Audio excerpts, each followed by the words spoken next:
ചെറിയ ജോലികൾ ചെയ്യുമ്പോൾ പോലും അമിതമായി കിതപ്പ് അല്ലെങ്കിൽ നെഞ്ചിടിപ്പ് ഉണ്ടാകുക, ഈ കുറച്ച് പടികൾ മാത്രം കയറുമ്പോൾ അമിതമായിട്ട് ശ്വാസംമുട്ടൽ ഉണ്ടാകുക, രാത്രിയിൽ കിടക്കുന്ന സമയത്ത് കാലിൻ്റെ ഈ അടിപ്പാദം അമിതമായിട്ട് തണുക്കുന്ന പോലെ അല്ലെങ്കിൽ പെരുക്കുന്ന പോലെ തോന്നുക. ഇത് നിങ്ങൾക്ക് അമിതമായി കൊളസ്ട്രോൾ ഉണ്ടാകാം എന്നുള്ളതിൻ്റെ ലക്ഷണങ്ങളാണ്. കൊളസ്ട്രോൾ എന്നത് ഒറ്റ രാത്രി കൊണ്ടുണ്ടാകുന്ന ഒരു അസുഖമൊന്നുമല്ല. അത് നമ്മുടെ ശരീരത്തിൽ കാലക്രമേണ ഉണ്ടാകുന്ന ഒരു രോഗാവസ്ഥയാണ്. കൊളസ്ട്രോൾ നമ്മുടെ ശരീരത്തിൽ ഇത്രയും കൂടാൻ 1, 2 കാരണങ്ങളുണ്ട്.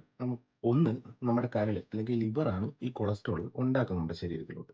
ആ സമയം ലിവർ നമ്മുടെ ആവശ്യത്തിനേക്കാൾ അമിതമായിട്ട് കൊളസ്ട്രോൾ നിർമ്മിക്കാൻ അല്ലെങ്കിൽ പ്രൊഡ്യൂസ് ചെയ്യാൻ തുടങ്ങിക്കഴിഞ്ഞാൽ നമ്മുടെ ശരീരത്തിലോട്ട് ഈ കൊളസ്ട്രോൾ അടിയുന്നതിൻ്റെ അളവ് കൂടി തുടങ്ങും. രണ്ടാമതായിട്ട് അമിതമായിട്ട് കാലറീസ് ഉള്ള ആഹാരങ്ങൾ കഴിക്കുമ്പോൾ. അമിതമായിട്ട് കാലോറീസ് ഉള്ള ആഹാരങ്ങൾ എന്ന് പറയുമ്പോൾ നമ്മുടെ അരി, പഞ്ചസാര, ഈ ബേക്കറി ഐറ്റംസ് ഇതൊക്കെയാണ് അമിതമായിട്ട് കാലോറീസ് ഉള്ള ആഹാരം എന്ന് പറയുന്നത്. ഇത് നമ്മൾ കഴിക്കുന്ന സമയത്ത് ലിവർ ഈ അമിതമായിട്ടുള്ള കാലോറീസിനെ ഫാറ്റും ട്രൈഗ്ലിസറൈഡും ആയിട്ട് നമ്മുടെ ശരീരത്തിലോട്ട് മാറ്റുന്നത്.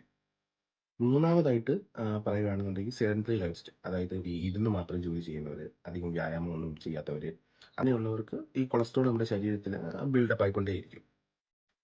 കൊളസ്ട്രോൾ അമിതമായാൽ എന്ത് സംഭവിക്കാം? കൊളസ്ട്രോൾ അമിതമായി കഴിഞ്ഞാൽ നമ്മുടെ ഈ രക്തക്കുഴലുകൾക്ക് ബ്ലോക്ക് ഉണ്ടാവും.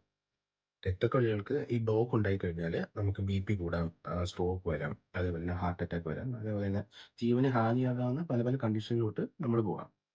എങ്ങനെ നമുക്ക് കൊളസ്ട്രോളിനെ കൺട്രോൾ ചെയ്യാം അല്ലെങ്കിൽ അതിനെ നിയന്ത്രിക്കാം? ദിവസം ഒരു 3/4 മുതൽ 1 മണിക്കൂർ വരെ നന്നായിട്ടൊന്ന് വ്യായാമം ചെയ്യുക. പിന്നെ ഈ വറുത്ത് പൊരിച്ചതായിട്ടുള്ള ആഹാരങ്ങൾക്ക് ഒരു പരിധി വരെ നിയന്ത്രിക്കുക.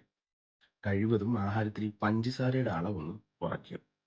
ആഹാരത്തിൽ തവിട്, പച്ചക്കറി, ഫ്രൂട്ട്സ് ഇതൊക്കെ ഒന്ന് ആഡ് ചെയ്യാൻ മാക്സിമം ശ്രമിക്കുക. പിന്നെ ഒരു 6 മാസം കൂടുമ്പോൾ നിങ്ങളുടെ ഡോക്ടറിനെ ഒന്ന് വിസിറ്റ് ചെയ്യുക. എന്നിട്ട് ലാബിൽ നമുക്കൊന്ന് ഫാസ്റ്റിംഗ് ആയിട്ടുള്ള ലിപിഡ് പ്രൊഫൈലിൻ്റെ ടെസ്റ്റ് ഒന്ന് ചെയ്ത് നോക്കുക. ഇനി നമുക്ക് കൊളസ്ട്രോളിനെ പറ്റിയുള്ള കുറച്ച് മിത്സ് അല്ലെങ്കിൽ കെട്ടുകഥകൾ ഒന്ന് പരിശോധിച്ച് നോക്കാം. 1. വണ്ണമുള്ളവർക്ക് മാത്രമേ കൊളസ്ട്രോൾ ഉണ്ടാകൂ. അങ്ങനെയല്ല, മെലിഞ്ഞിരിക്കുന്നവർക്കും കൊളസ്ട്രോൾ ഉണ്ടാകാം. 2. നെയ്യ് അല്ലെങ്കിൽ എണ്ണയാണ് കൊളസ്ട്രോൾ ഉണ്ടാകാനുള്ള കാരണം. അമിതമായ കലോറിയും മോശമായ ജീവിതശൈലിയുമാണ് കൊളസ്ട്രോളിനെ ഒരുപാട് നമ്മുടെ ശരീരത്തിൽ ബിൽഡപ്പാക്കുന്നത്. 3. ഡെയിലി എക്സസൈസ് ചെയ്യുന്നവർക്ക് കൊളസ്ട്രോൾ വരില്ല, അല്ലെന്നുണ്ടെങ്കിൽ അതിൻ്റെ ടെസ്റ്റ് ചെയ്യേണ്ട ആവശ്യമില്ല. അതും അങ്ങനെയല്ല, ചില കേസുകളിൽ ഫാമിലി ഹിസ്റ്ററിയും കൊളസ്ട്രോളിന് നല്ല ഡിപ്പെൻഡൻ്റ് ആയതുകൊണ്ട് ഒന്ന് ലാബ് ടെസ്റ്റ് ഒക്കെ എടുത്ത് ചെയ്യുന്നത് വളരെ നല്ല കാര്യമാണ്. ഓർക്കുക, നിങ്ങൾ എത്ര ഹെൽത്തി ആയിട്ട് തോന്നിയാലും ചില സമയങ്ങളിൽ നമ്മുടെ ശരീരത്തിൽ കൊളസ്ട്രോൾ കൂടാം. അപ്പോൾ അടുത്ത വീഡിയോ കാണുന്നവരെ